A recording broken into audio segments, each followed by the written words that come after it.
You know this one. The dancer.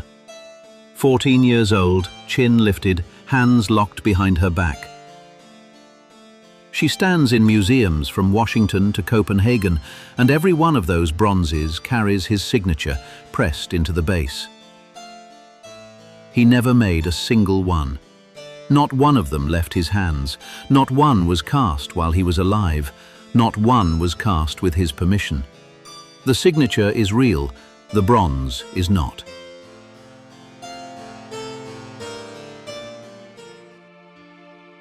Here is the same girl again, same height, same ribbon, same tulle skirt gone the color of weak tea. Look for the difference between the two. There isn't one you can see. One is bronze, poured in a foundry after he was buried. The other is beeswax, and he built it with his own hands. They were patinated to look like wax. Dressed in real fabric, tied with a real ribbon, so that nobody standing in front of them would ask the question you are asking now. It worked for 40 years.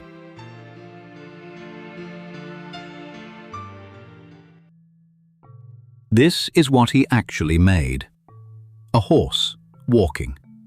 Part of the neck is missing, and the head hangs off the body. Look at what holds it up. Wire. He bent a skeleton out of wire, packed it with cork and rope to save on wax, and then modelled over the top of it. The wax cracked while he worked. Pieces fell away. He kept going. Look at the surface. Every thumbprint is still in it. He never smoothed anything down, never polished, never took the marks out. What you are seeing is the last thing his hands did to it. This is not a study for a bronze. There was never going to be a bronze.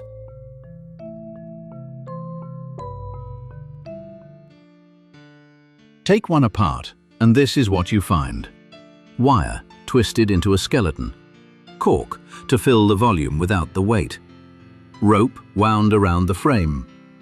Paintbrush handles, bottle corks, whatever was on the table. Then wax over the top, colored with pigment so it would not look like a candle. This is not how sculpture was made. Sculpture was clay, then plaster, then marble or bronze, each step handing the work to somebody else, each step a little further from the person who thought of it. He skipped all of it. He built the thing and stopped.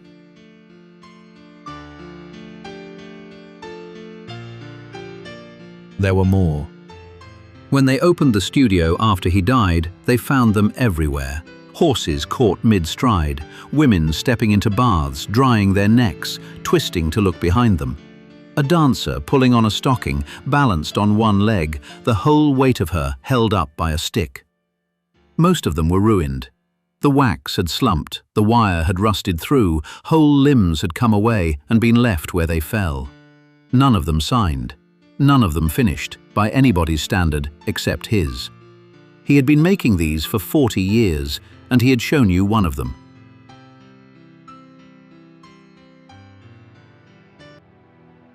He showed one sculpture, once. And the year before, he showed the case it was going to stand in. Empty. The figure was not finished, so he sent the glass box on its own and made everybody wait 12 months. When she finally arrived, in wax in that case, with real hair and a real bodice and a real ribbon, the reviews ran for 4 days. One critic asked why she was so ugly, why a girl that age already had vice written across her forehead and her mouth. Another said she did not belong in an art exhibition at all. She belonged in a museum of zoology or anthropology or physiology. A third went further. Put her in a jar of alcohol, he wrote, and send her to the Museum of Human Pathology. The first of them, the one who called her ugly, finished by saying that if this man carried on sculpting, he would earn himself a small place in the history of cruel art. One critic, called her the first genuinely modern piece of sculpture he had seen. He never exhibited a sculpture again. 40 more years of work, and none of it was for you.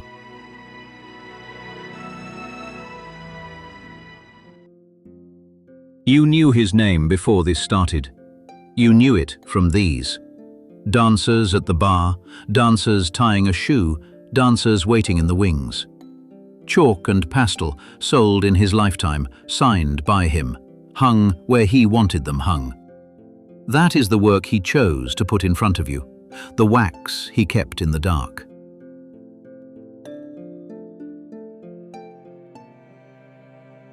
Nobody paid him for these. No dealer wanted them, no collector asked. There was no market for a cracked wax horse with rope showing through the belly, and he knew it. He made them anyway, in a room upstairs, for 40 years, and let visitors see them only if he liked the visitor. Whatever these are, they are the only work he ever made where nothing was riding on the result.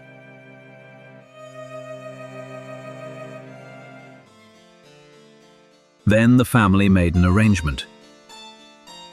A foundry took the wax figures and began casting them in bronze. 73 sculptures. Each one reproduced in a numbered series, each cast stamped with a letter, each bronze carrying the signature of a man who had been in his grave for 2 years. He did not authorize it. He was not asked. He could not have been.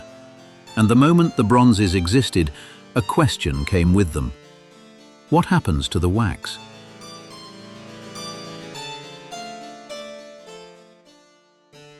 In 1944, the man who knew more about this than anyone alive sat down to write the catalogue. He had counted the bronzes.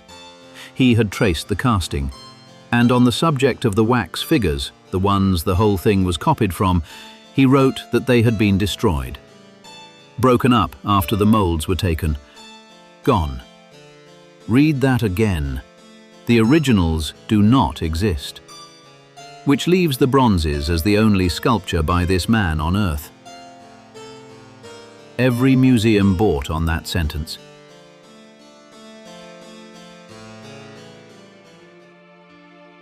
"11 years later, a gallery on East 57th Street put on a show.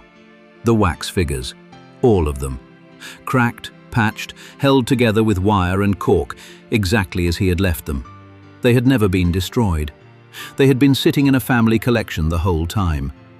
And the catalogue for that exhibition opens with a foreword, 2 pages, explaining what you are looking at, signed by the same man who had written that they were gone.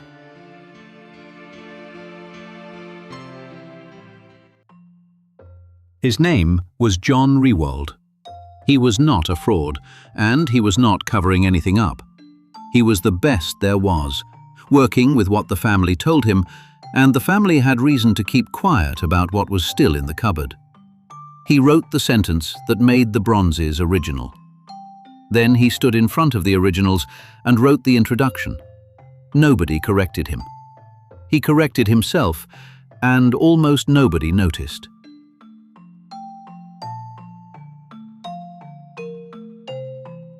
A collector bought the whole group in 1956. They went to America, into a private house, and then into a national museum, where about 50 of them have been on open display since 2002. You can stand in front of the wax dancer this afternoon, if you happen to be in Washington. The cork is visible where the wax has worn. The ribbon is the ribbon he tied. She is not a copy of anything. 50 of those wax figures are on permanent display in Washington. You can walk in tomorrow and see them. The bronzes are still there too, in every museum that bought one, still stamped with his signature. Nobody is going to take them down. They are beautiful and they are famous, and they are what the world means when it says his name. But he never touched them. He touched the wax. Every bronze in every museum has his name pressed into the base. Not one of them left his hands. If you want more of these, subscribe. That is the whole ask. Pentimento, Masterpieces Decoded.